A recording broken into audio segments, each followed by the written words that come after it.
Hello, everyone. Good evening and welcome. Thank you all for joining us tonight. We are very excited to present to you another webinar in our webinar series.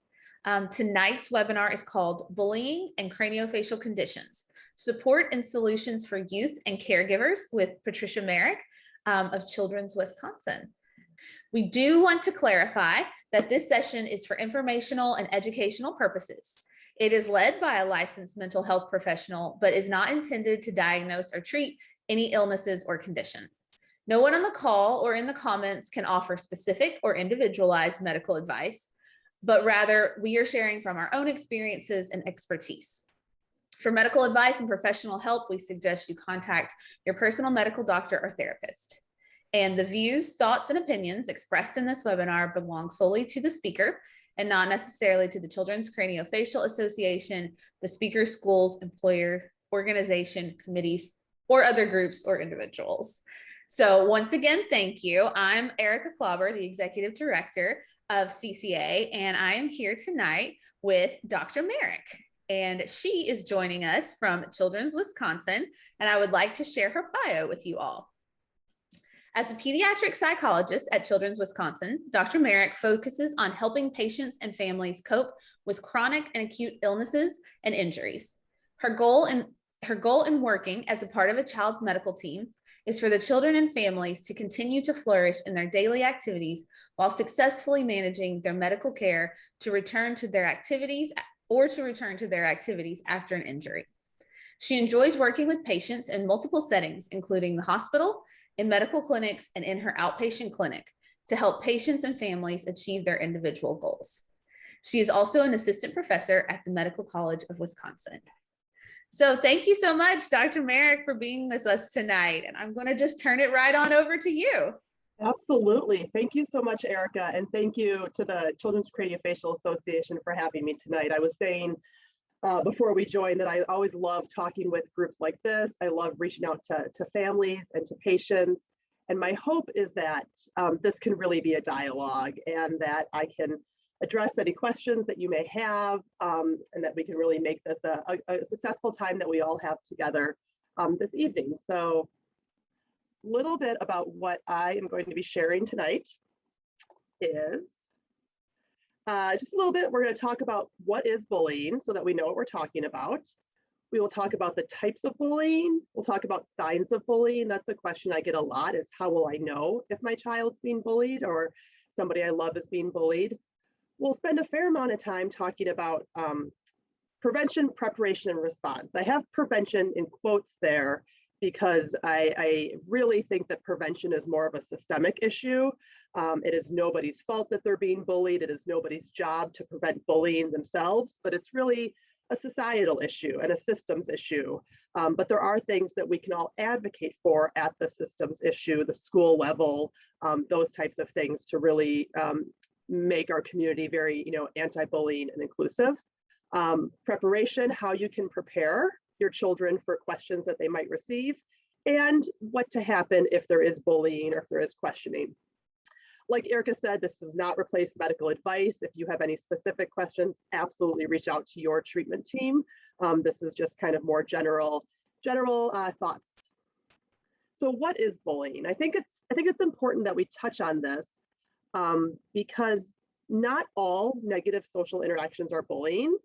All negative social interactions need to be addressed and are not okay, but it's really important that you understand what you're talking about when you're advocating, and that if you go, for example, to a school and say my child's being bullied, you want to make sure that the school knows what you're talking about. So bullying, it's treating abusively, it's using force, it's unsolicited, it's offensive, it's malicious, it's an attempt to undermine somebody or coerce somebody that's seen as vulnerable. So like I said, there's plenty of other negative social interactions that might not rise to the level of bullying. And everything we talk about today really can be used to address all negative social interactions. So what are the types of bullying? I think verbal bullying is oftentimes what we think of the most, the name calling, the using words to bring people down. The physical bullying is probably amongst the easiest bullying to identify. Kids are coming home with bruises. Teachers are seeing it happen on the playground. Relational aggression or relational bullying is a lot more difficult to identify. This is where a group uses their relationships with the victim, the person being bullied, and with other people. So I'm going to date myself here, but the movie Mean Girls is a classic example of relational aggression. We're all going to wear pink on Wednesdays, but not tell you. Or, you know, I'm going to pass out my birthday invitations at recess, and I'm going to make a big point of passing them out to everybody but the target of my bullying. So it's really using relationships. This does occur more often in females and in women and in girls. And it can last a lot longer. You know, there's something to be said for the physical bullying. If I punch you and then it's over, this relational aggression bullying can just go on for a long time, and people might not really realize it. Now, that's not somebody choosing not to be friends with you, right? We all have, you know, if we have children in our lives, their friendships ebb and flow, just like as adults, our friendships ebb and flow. If I've just grown apart from a friend, that's not relational aggression or bullying. But if the person is truly using their relationship with others to make me feel less than, to make me feel not worthy, then that would be considered relational aggression. Cyberbullying is another kind of bullying that I think is very important to talk about. I'm of the generation that doesn't understand it quite as much. And I think that's part of the problem, is that a lot of times parents, caregivers, providers even don't understand the cyberbullying. We don't know how it's happening. There are certain apps that can look like other apps on phones. The other really significant part of cyberbullying is that kids don't get a break. If I'm being bullied on the playground, in theory, I can go home and have a safe place to land. I can go home and be loved and taken care of in an ideal world. Well, if the bullying is on my phone, if I'm clicking on my social media and there's comments being made about me or pictures being posted of me, that's going to be more challenging, because I'm not going to get a break from it. It's going to be with me in my bedroom. It's going to be with me on vacation with my family. Teachers might not be aware of it. Parents might not be aware of it. I might not tell anybody because I'm worried I'm going to get my phone taken away if my parents find out, or I'm worried I'm going to lose my internet privileges. It can also spread like wildfire. One picture of me in a way that's meant to bully me with one click of a button can be spread across the world. And this has increased significantly since COVID. We've all moved online, and some schools are doing a great job of monitoring the school software for things like bullying. But this is something that it's really important to ask the children in your lives about. You know, are things happening online that are making them uncomfortable? So what are the signs of bullying? Like I said, this is a question I get a lot. And the important thing that I really want to point out, and if you all leave with one tidbit, I hope that this is it. Children might tell you, or they might not. And if your child or the child in your life doesn't come to you that they're being bullied, it probably doesn't have anything to do with you. You haven't failed as a parent. You haven't done anything wrong. It can feel very much like, why didn't you tell me? But there's a lot of reasons that kids choose to keep bullying to themselves. Some of the things that we see that might be signs of bullying, and these are all only possible signs. There could be other reasons for all of these things, but if you're seeing these things happen, it should raise a red flag to maybe explore the social environment a little bit more. Things like avoiding school or avoiding dance class or things that they used to enjoy. Their schoolwork might start to decline. Their property might be damaged or missing. That would be more along the lines of that physical aggression. They might have physical marks if they're being bullied that they might not be able to explain. They might become more withdrawn. Sometimes we see, especially in younger kids, somatic complaints. So those are the kids that are suddenly having headaches and stomach aches, and you take them to the doctor and there's not a reason for it necessarily, a hard time sleeping, a sudden change in friends. Like I said, friendships ebb and flow all the time, but the sudden change, they stop talking about somebody that they used to always talk about, or they don't want to go over to somebody's house all of a sudden, or they're avoiding something that they used to enjoy. Maybe they always used to enjoy going to the coffee shop after school got out, and suddenly they don't want to do that anymore. And sudden attempts to change their appearance. This oftentimes happens when kids are being bullied about physical characteristics. They suddenly cut their hair or start wearing different clothing or those types of things. So these are some things that if you're seeing some of these signs, like I said, you might want to have a conversation about what might be going on. I very frequently get asked, especially by new parents of children with craniofacial conditions, will my child be bullied? And I think it's important to talk about because while 35% of youth in the general population are being bullied, we do know that having a facial difference does increase your risk. And I think that when you think about any kind of risk, whether it's risk of heart disease or risk of diabetes, it's important to know your risk because then you can start to think about how can I protect myself? What do I need to be aware of? So it's also important to point out that that's not 100%. Having a facial difference or craniofacial condition does not guarantee that you're going to be bullied, but it does raise the risk. So that's why I'm really glad to be able to talk about this here with you guys, with you all tonight. So like I said, I do want to talk a little bit about prevention, but this is absolutely more of a systemic societal issue. Some of the things that we can all do to prevent bullying at any level, whether it's because of a craniofacial condition, because of something else, you can ask questions. When you go into a new situation, maybe you're enrolling in a new school or you're looking at a new church or a new soccer league, you can ask, how is bullying handled? What is your bullying policy? And quite honestly, any group that works with kids should have an answer to that question. It might be a written answer of this is our written anti-bullying policy.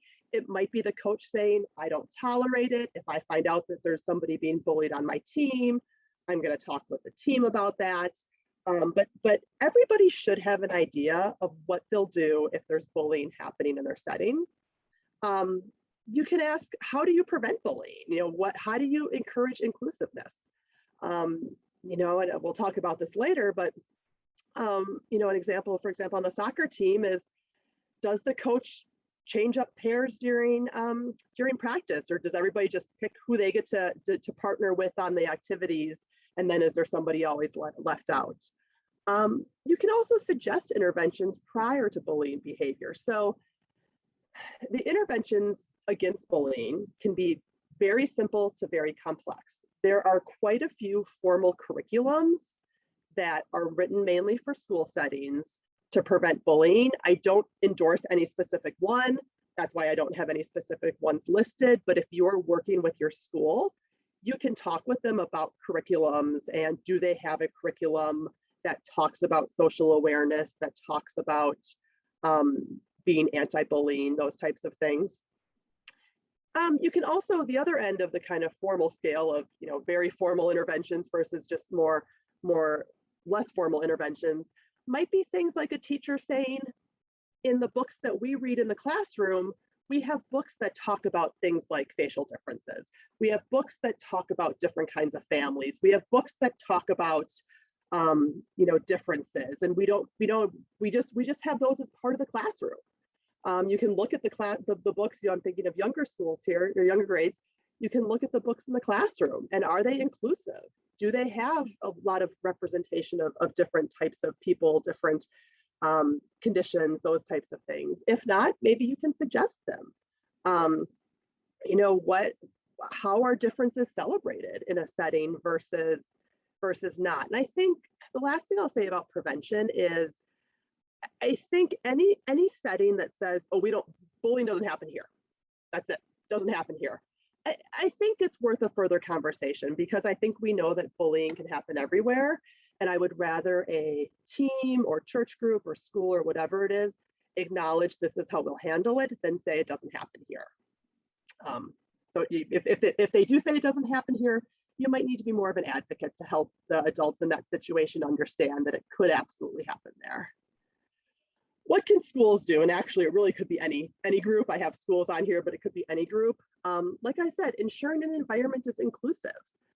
Adding books about differences to the reading list, rotating student groups. That's something that can be a real tough thing when it's, pick a partner, pick a group. If you're being excluded, that can be terrifying. We've probably all had a situation where we were told to partner up and we all clammed up about it. So rotating the groups, or like I said, on the soccer practice, rotating who's partnering with who to do drills, including social emotional learning activities for all students. This is really important, and you can ask about this younger grades especially, but even up through high school. This is important because, number one, if children know how to regulate their emotions and how to handle negative emotions, they're going to be more equipped to handle any bullying that might occur. But on the flip side, if children know how to handle their emotions, they're actually going to be less likely to bully, because the concept of kids are bullying for the most part because of something that they're feeling. So this can really, really help everybody, the person who's engaged in the bullying and the kids who are potentially being bullied. Rewarding inclusive positive behavior. You were a really great friend today. We saw you ask that kid on the playground to play. Addressing bullying early. You can talk in an IEP or 504 about what is the school's response to bullying. And if it rises to this level, you can point out that federal civil rights laws protect youth with disabilities. And this would include, or could include, the majority, if not all, of craniofacial conditions in this case, that you're protected against bullying and the school has to protect you. So we talked a little bit about preparation too. How do you prepare your children? This is that concept of, I like to think about it almost as psychological sunscreen. You put it on so you don't have a problem. And this is not just for kids with craniofacial conditions. Talking about bullying, like we said, 35% of kids in the general population experience bullying. So this could be great for siblings as well. Having good coping strategies. There's study after study that shows that not having coping strategies compounds the distress. So you've got the distress you feel from being bullied. And then if you don't know what to do with that, you don't know how to respond to how you're feeling, that's going to be another layer of distress. Discuss peer interactions regularly. Only 20% of school bullying incidences were reported in 2018. So create an environment where you as a family talk about how things are going socially. Be aware of the language you're using. Don't just say, "Were you bullied?" Because not every child identifies what's happening to them as bullying. You can say things like, who did you play with today? Did anybody not play with you that you wanted to play with? Did anybody make you feel sad or mad today? Now, the answer to that might be yes. And as you query it further, it might not have been bullying. It might have been, Billy made me sad because he had pizza for lunch and I had a sandwich and I wanted his pizza. But you can query it and you can ask further from that. Teaching your child the difference between questioning and bullying. These are all really important things. My sister and her family actually they do roses and thorns, or they did roses and thorns every night at dinner, which is a great avenue to make it okay to talk about the less positive things that happen in the day. And you as an adult can model for them. Yeah, my boss said this to me today and that made me feel really sad. Or I stood up for myself at work today and that made me feel really proud of myself. Educating teacher, daycare staff, coaches, babysitters, educating them on how to respond if they get questions about your child's craniofacial difference. Consider your response. Kids are always watching. So you might have for those of you with young children, they might be in a stroller and somebody might come up and question, "Oh my gosh, what happened to them?" Okay. Now we all know that nobody owes anybody an explanation for anything, is what I like to say. But how are you going to respond? Are you going to say, "I'm not talking about it"? Or are you going to say, they were born with a cleft lip and palate and they had surgery and now they're okay? Or are you going to say, that's kind of private, I'd rather not talk about it? Kind of your response is really important because that's what's going to be modeled. We're going to talk in a little bit about developing a script and practicing responses. So those are all kind of in the preparation phase.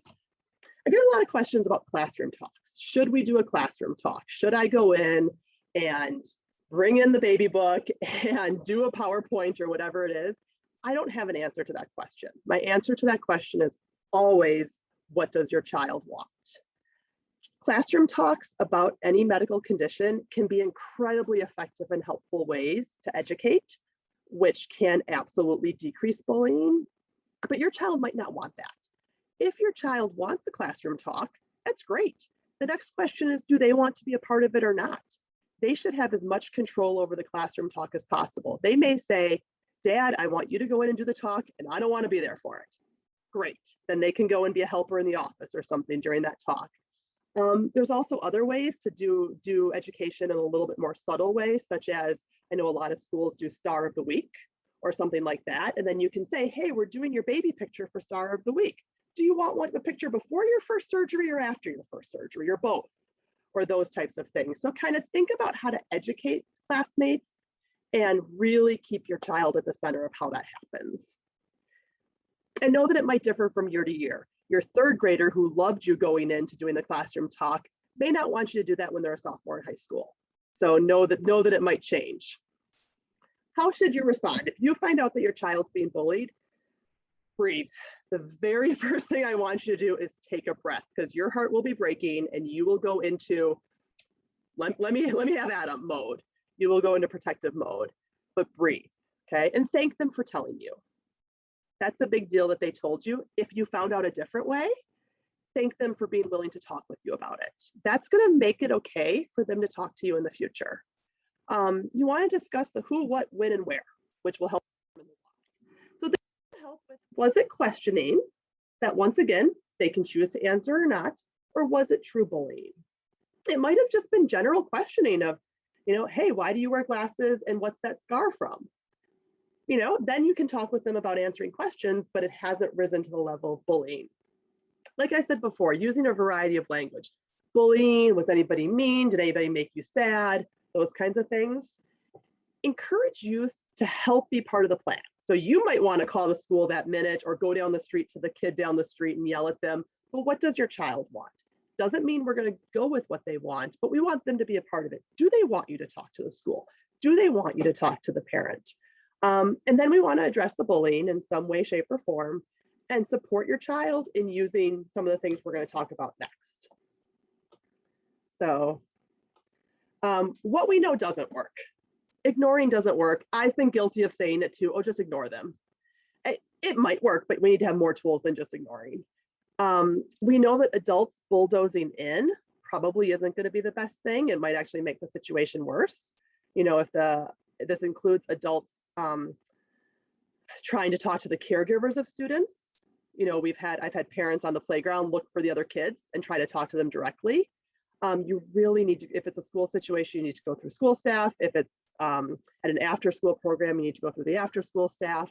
The only time where this is different is if the bullying is happening in the context of pre-existing relationships. So if it's a cousin that's doing the bullying, you can talk with your brother-in-law about it, or a good family friend. But especially if you don't know the other child or parent, you really need to go through the school, no matter how much you want to talk to them directly. We also know that only telling kids to get an adult, while we want them to tell us, that minimizes that there's things that they can do. We want them to feel like they can actually advocate for themselves, that they can be empowered.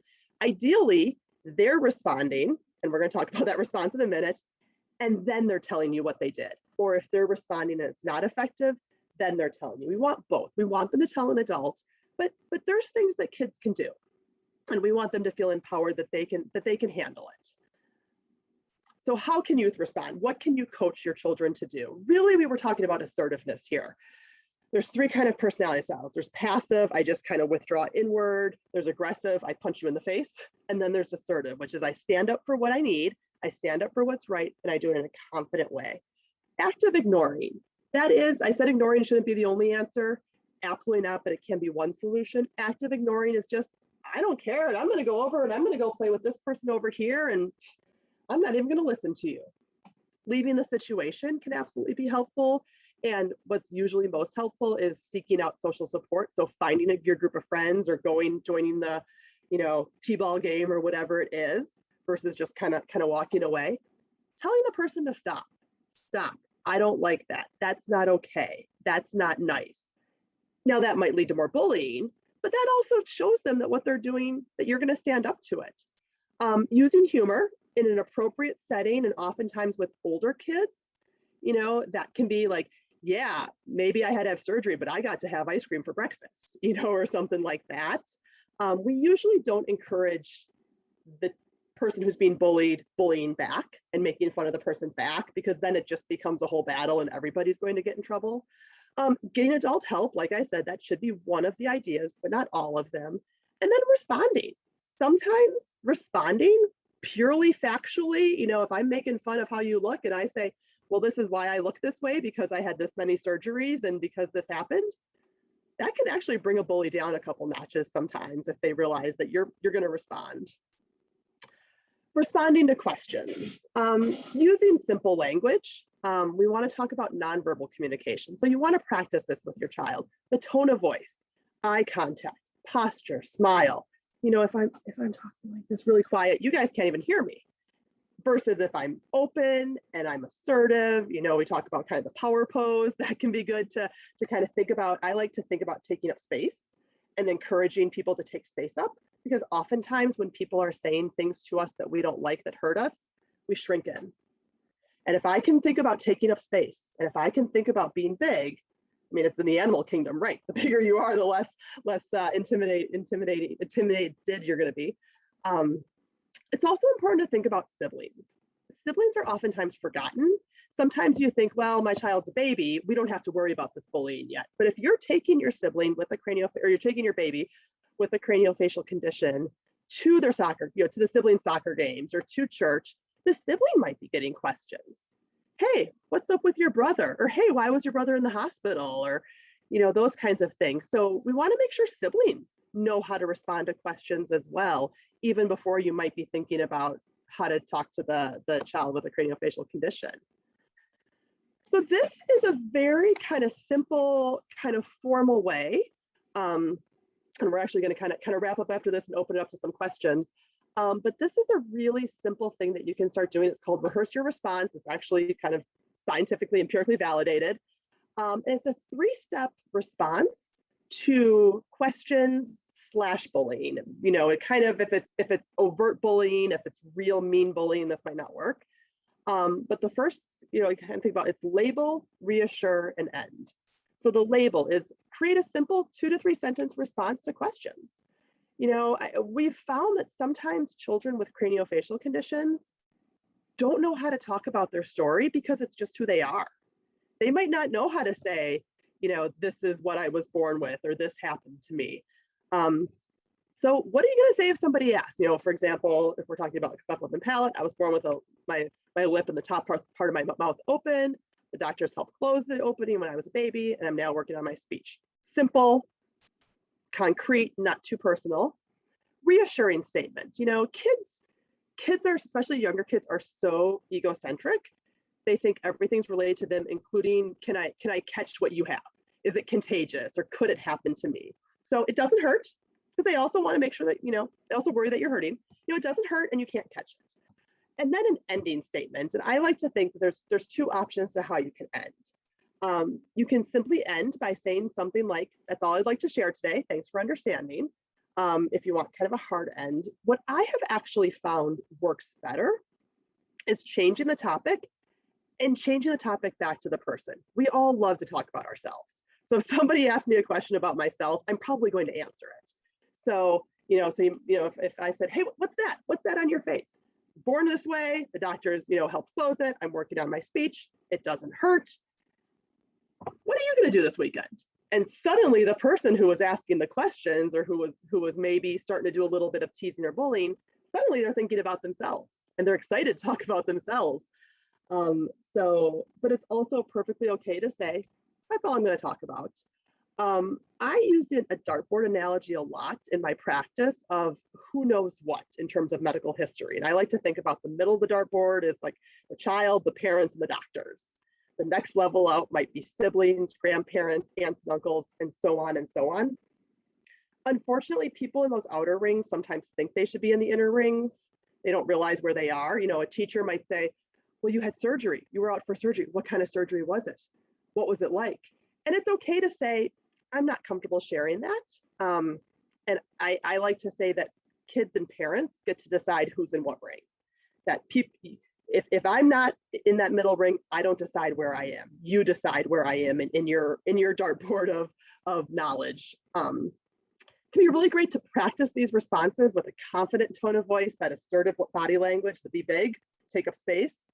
You can make it a game. You know, you can get the toy dinosaurs out and play like, hey, dinosaur, you know, what happened to you? Oh, well, this is what happened, you know, or you can, you know, role play. Kids love to play grown up. So you can role play and say, well, I'm going to be you and you be the teacher. You know, what should I do, or what should I say?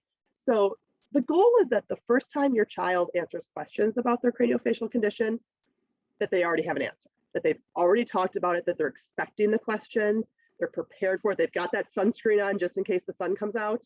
I like to think about preparing for bullying in a very similar way. A couple of resources. There's the ccakids is great website. I can plug that absolutely.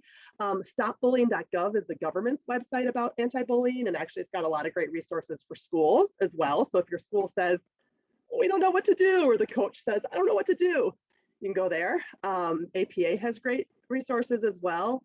But please don't forget to include your child's medical team. We want to hear. As a psychologist on a cleft lip and palate team, I want parents to call me. I want them to say this happened. Even if it's this happened and this is how we dealt with it, did we do right? I'd rather have that than 6 months later them come see me for a team visit and there's problems. Your child's school staff, school counselors, school psychologists, school nurses can be really great resources. Remember that all of those people are still available even if your school is virtual or even if it's going back and forth. They might be a little bit harder to find, but they should still be available if it's virtual. There's a lot of great, I will plug Sesame Street. You go on their YouTube page and they have amazing resources for bullying. Great resources. I'm also a huge fan of children's books. I do have a lot of examples, but I actually purposely chose not to include any here because there's so many great books out there. And I would actually say, go to your children's librarian and, either at school or at your local library, bookstores too, but absolutely your local children's librarian could pull amazing books for you that wouldn't cost you anything because it's through the library. So just once again, like I said, having books at school about differences, have books in your reading resource list about bullying so that you can start reading nighttime, bedtime stories about bullying, about how kids can deal with bullying. So I think that's all I have. I would love to hear what questions or comments or anything that you all have. Yeah, perfect. So now we can chat. Awesome. No, I really, really appreciate everything you said. There's so much, I was taking notes, so there's a lot of things I want to touch on for sure. One of them, and I think the reason that we even reached out is because we heard you do another presentation like this. And one of my favorite things was when you talked about the roses and thorns. And I have tried to implement that with my husband. It's just that great. So if you could just go over that again. And I think what you were saying that it sets up an environment. If you could just go from there. Absolutely. Absolutely. And like I said, that is my sister's family. I have to give them credit for that. And she is not a psychologist, so they just figured it out on their own. So the concept of roses and thorns, and you can do, any analogy you want, is in whatever setting. It might be dinner time, it might be in the car on the way home from school, having some designated time where the whole family, so it can't just be about the kids, right? As adults, we have to model this for our kids. You go around the day and you go around the table and you say, what was the rose of your day and the thorn of your day, right? So for me today, the rose of my day might have been that I got to do this great presentation with a lot of really great people. And the thorn might have been that I'm behind on my paperwork, which is true. And you can also do social roses and thorns. So specifically about social interactions, if that's something you're worried about. You want to remove barriers to your child talking to you about the hard stuff. So whether that's bullying, whether it's drugs and alcohol, whether, whatever it is. So the more existing places you have for something to come up, if I'm in a situation at school where maybe I find out about a party and it's a party that, I know there's not going to be any adults at, and I don't know how to handle it. I know I don't want to go, but I kind of want to go. If I have to get my dad's attention, get him to put down his phone, sit him down, tell him I have to talk to him about something hard, that's too many steps. But if I know, we've got our talking time tonight where we're going to talk about stressful things, I just have to talk about it in that situation. So setting up, creating an environment where kids know it's okay to talk about bad things. One of the reasons that kids don't talk about bullying at home or to their families is they're worried about, I don't want to make my mom and dad mad. I don't want to make them sad. So if they know that you're a family that can talk about negative things, because negative things exist, right? We've learned the last year and a half, if anything else, we've learned that life can be really hard. And if they know that, we can talk about hard stuff, and mom might be sad, and it's okay. If you get emotional because your child's telling you about something hard, that's okay. Just label it. Say, I'm not mad at you. I'm just sad that this is happening to you, and we're going to figure it out together. But you really want to create an environment where your child can come to you about the hard stuff, whatever it is. I love that so much. Exactly like you said, it doesn't have to be a whole big thing now to tell them because there's this time it's going to come up. That's so wonderful. Thank you. And I got to give a shout out to the psychological sunscreen. Never heard that. It is now in my repertoire. So thank you. Absolutely. I love that analogy of just let's think ahead. Let's be proactive instead of reactive. Awesome. I do have a question I don't know the answer to this, and I've gotten it a lot. Do you think it is helpful to try to cultivate that sympathy for the bully, kind of the adage, hurt people, or does that maybe put too much burden on the person being bullied? That's a great question. And I'll admit there may very well be studies about this that I'm not aware of off the top of my head, but I would say that I think it's an okay possibility. So I think you can bring up the possibility with your child of, what do you think is going on with them? Why do you think they're treating you that way? Or what do you think is making them act that way?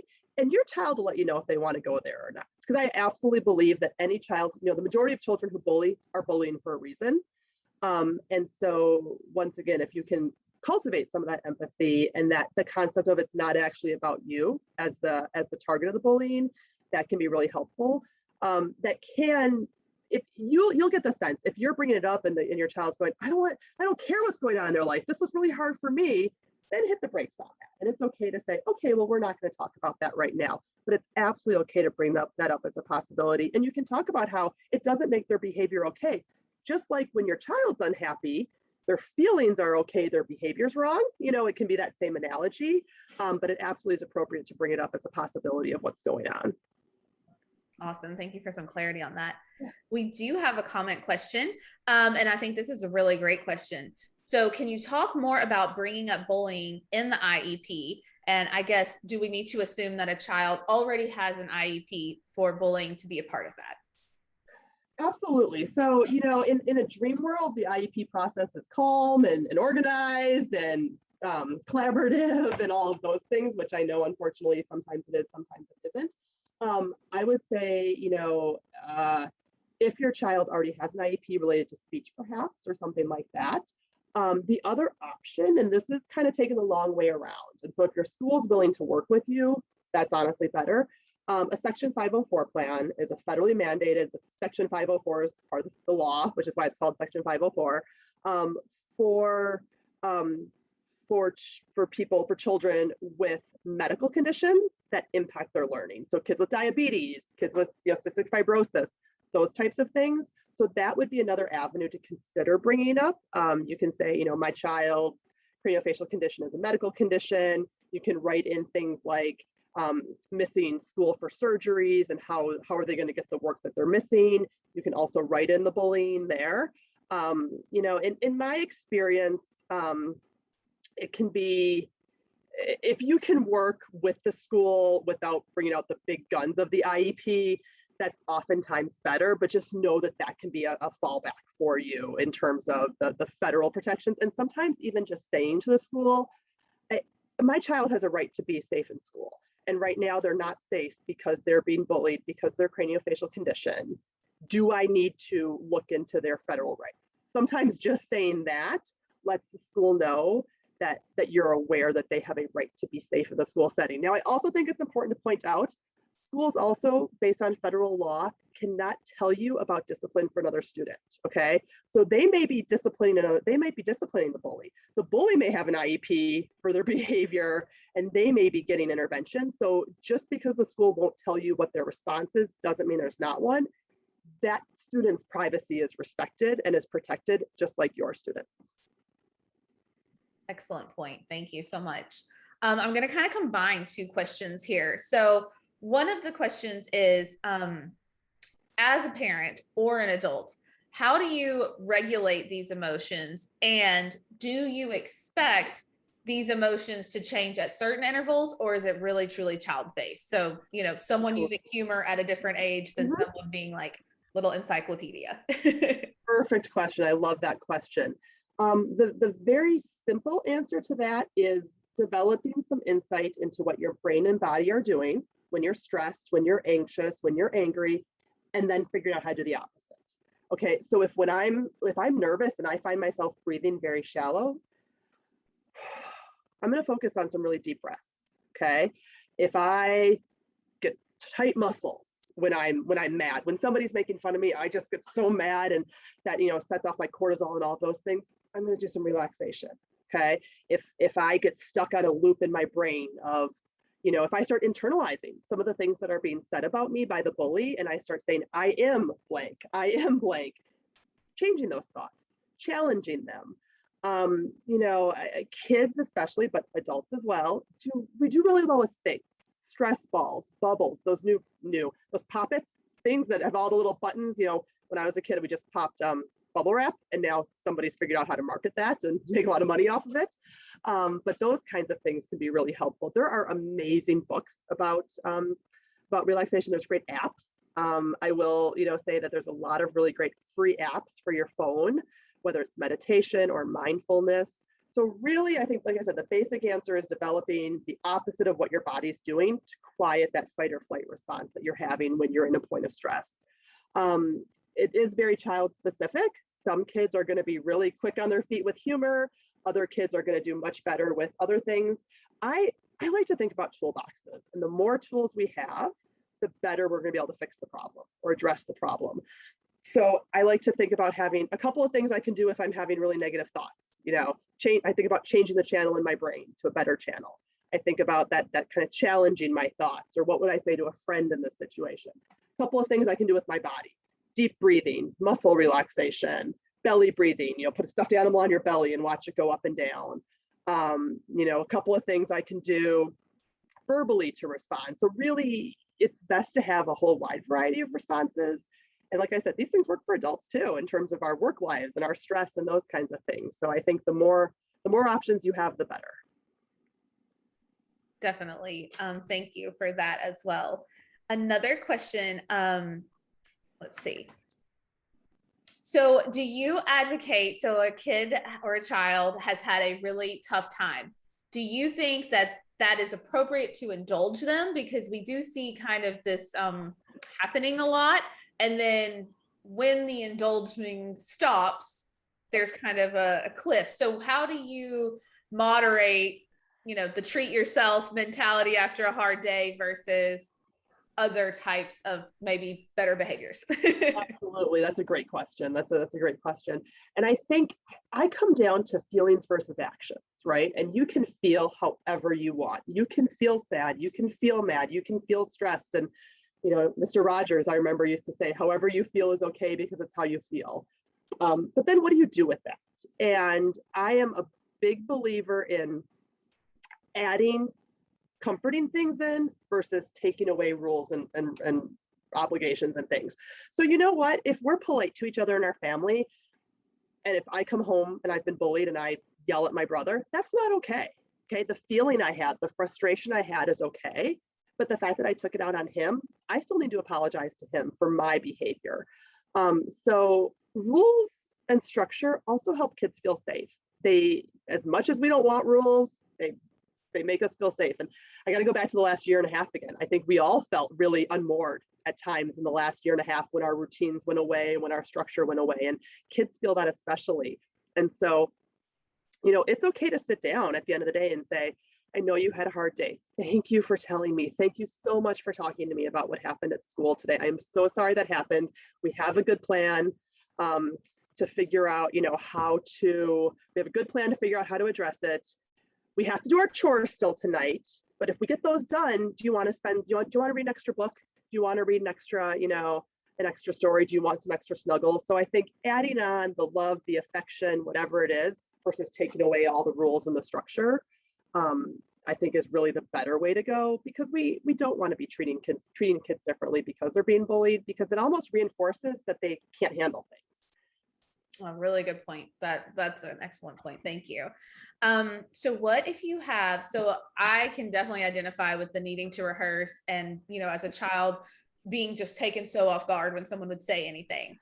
What if you as a parent are kind of having the opposite problem and your child is very much an oversharer, and that is kind of lending itself to some of that? Do you have any advice there? Absolutely. I think some good, especially because this is about our bodies, right? We can talk about how we don't talk about our bodies with everybody. And, We can talk about that, you're really proud of them, that they do such a good job of talking about their surgery, for example, right? They know every detail of their most recent surgery, and that's awesome that they know it, but we don't tell the grocery checkout person what happened, or those kinds of things. So it's okay to kind of, almost, you could use that dartboard analogy again, but with your child of, who knows what.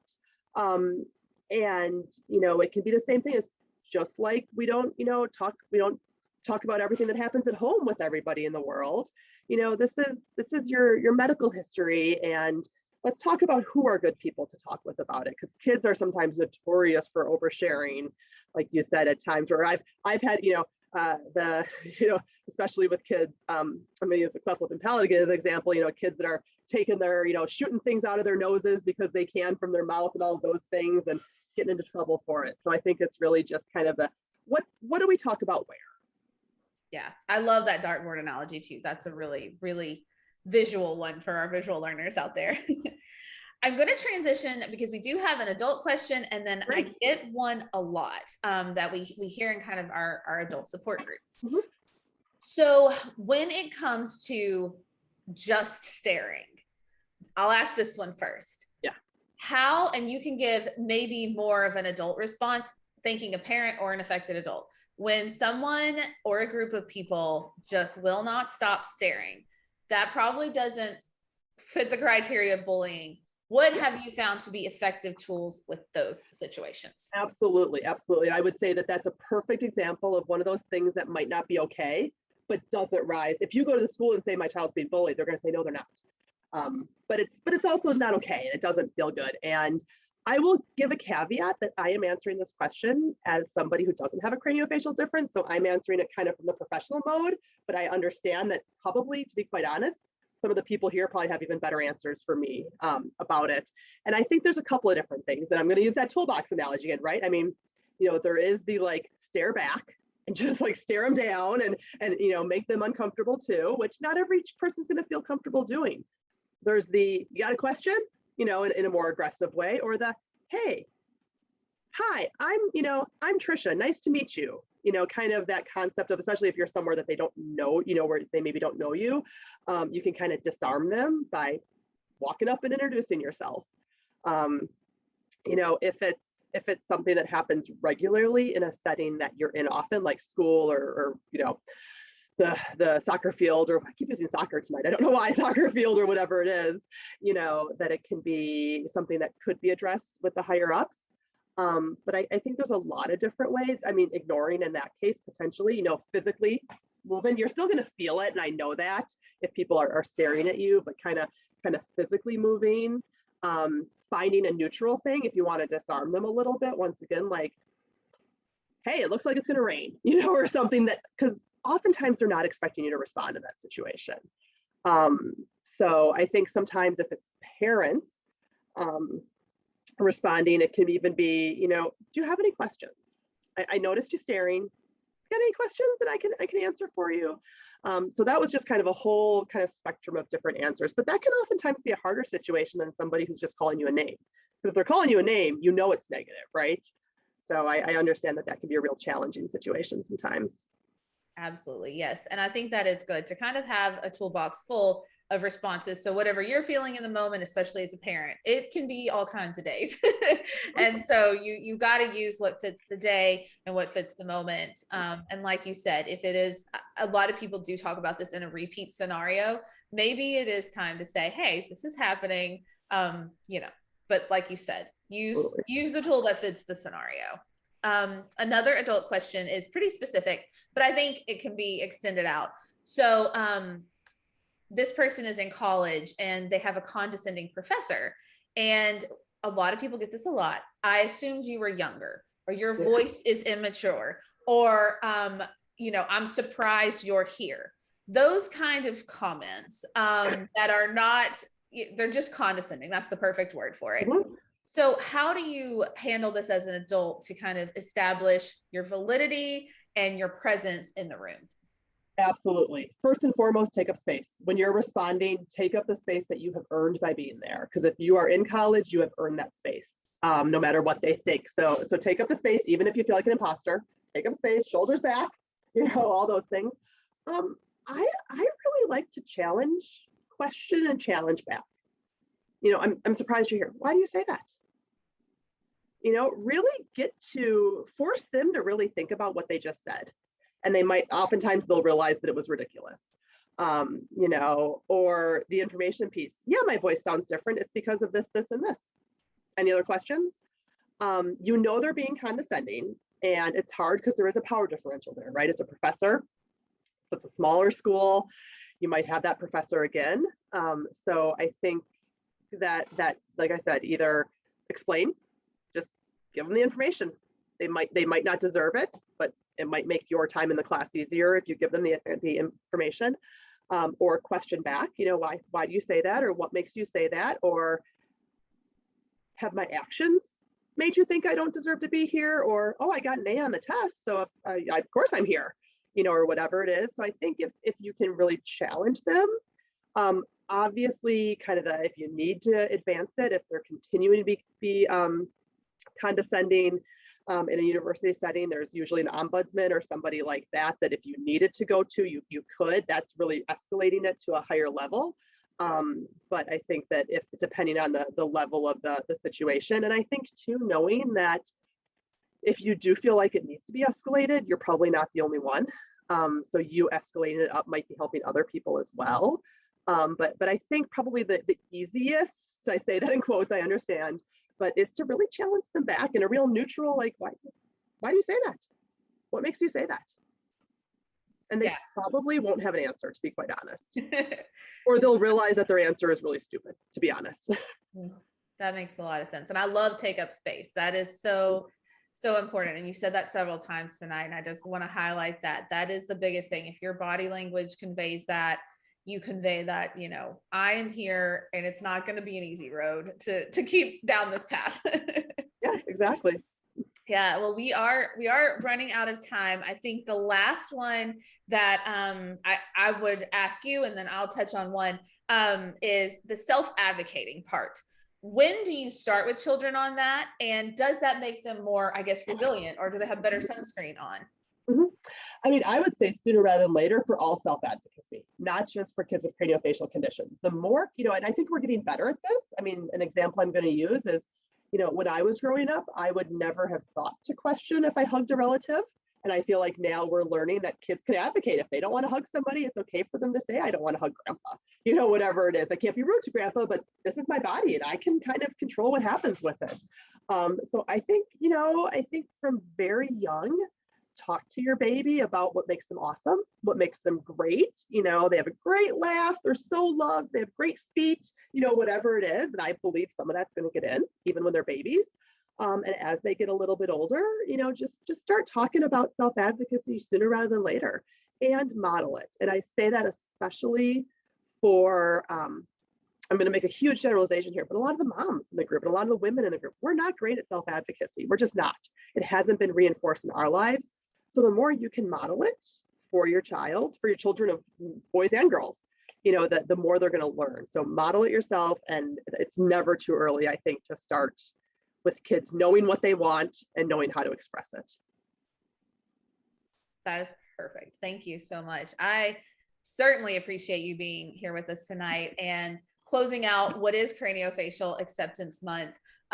This is this is at the core of craniofacial acceptance. But I think what you really touched on tonight too is that this is a life skill. It's not just about a facial difference. It is not just if you have to answer those kinds of questions. You do have to be a self-advocate in so many things. So that was a really great a way to wrap it all up. And then the only thing I wanted to add to our audience and people that are watching is I loved the part about the classroom talks.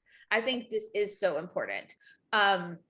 We offer classroom speakers. So if your child, like Dr. Merrick said, they don't want to be a part of it, we have seen a really effective strategy is bring in an older adult, a cooler adult, and they tell their story. And sometimes, I mean, it's obvious they may have even the same syndrome, but that's a great way to bring in an inspirational speaker, and the kids and the whole school or the whole classroom get an experience without it being directed at your child. So we've seen that be really effective, but I want to echo what you said, Dr. Merrick. If your child is not the stand up on the podium type, it doesn't have to be forced. We can CCA is happy to provide a free speaker that can assist with that. Or just, we also have some more passive, like letters to the teacher that can be sent ahead of time if your child is okay with that, or on the younger end of the spectrum. So those are great, but I'm happy that we are all talking about one approach does not fit all. And it really has to be led by the child when possible. So I appreciate that part as well. Angelica says self-advocacy even at 1 year old. Yes. I'm going to say yes. I'm going to say, you can start talking about I'm mad, I'm sad, those kinds of things. Absolutely. It's very, very basic, but never too early. That's awesome. I'm glad the whole world is a little bit more coming to talk about and understanding our feelings, because I also love what you said. If you label the feeling and then try to do the opposite, that's a very, very effective way to approach it. So again, thank you. We are so grateful once again that you joined us. And I want to say thank you to everyone that was watching. Of course, I mentioned we do have resources. We were linked there if you want books. We have free books. We have free curriculum that you're free to look up, share with your teachers. We're happy to send those out. And we just appreciate everyone spending their time with us, especially Dr. Merrick. And she volunteered so graciously tonight. And CCA is all of this is done by donors. So we want to especially thank our donors this month. Most of them are family members, and they have a family member affected by facial differences. So this community is one that is active, engaged, and always learning. And I love being a part of it. So thank you, Dr. Merrick, so much.